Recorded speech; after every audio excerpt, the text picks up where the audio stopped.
মার্কিন president Donald Trump ইরানকে যুদ্ধের অবসানে যুক্তরাষ্ট্রের সঙ্গে দ্রুত চুক্তিতে আসার জন্য চাপ দিয়েছেন।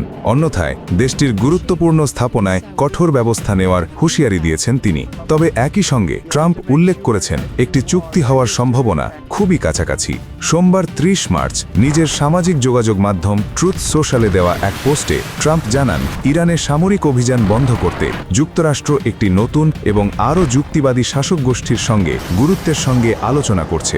তিনি বলেন, দ্রুত চুক্তি না হলে এবং স্ট্রেট অফ হরমুজ ব্যবসার জন্য খুলে না দেওয়া হলে ইরানের বিদ্যুৎ উৎপাদন কেন্দ্র, তেলকূপ এবং খার্গ আইল্যান্ড লক্ষ্য করে ব্যবস্থা নেওয়া হতে পারে।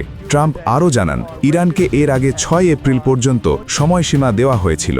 এই সময়ের মধ্যে যুক্তরাষ্ট্র ইচ্ছাকৃতভাবে সংশ্লিষ্ট স্থাপনাগুলোতে হামলা চালায়নি বলেও উল্লেখ করেন তিনি। অতীতের সংঘাতে যুক্তরাষ্ট্রের ক্ষয়ক্ষতির কথাও তুলে ধরেন মার্কিন president.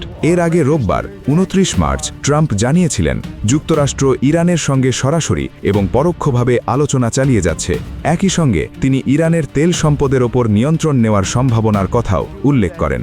Trump তেহরানকে strait of Hormuz পুনরায় খুলে দেওয়ার জন্য ১০ দিনের সময়সীমা দিয়েছেন। প্রণালীটি বন্ধ থাকায় বৈশ্বিক তেলের দাম প্রায় ৫০% বেড়েছে বলে তিনি দাবি করেন। এদিকে প্রায় ৩৫০০ মার্কিন নৌসেনা ইউএসএস ট্রিপোলিয়ে করে মধ্যপ্রাচ্যে পৌঁছেছে। ট্রাম্প জানান, এ বাহিনী হরমুজ প্রণালী এবং ইরানের পারমাণবিক স্থাপনাগুলোর নিরাপত্তায় মোতায়েন করা হতে পারে।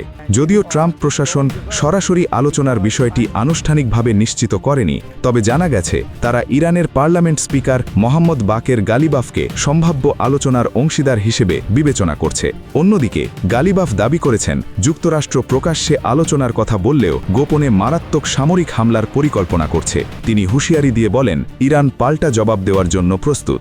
এই পরিস্থিতিতে ইজিপ্ট, সৌদি আরবিয়া, টার্কি এবং পাকিস্তান আলোচনায় মধ্যস্থতার চেষ্টা করছে বলে জানা গেছে।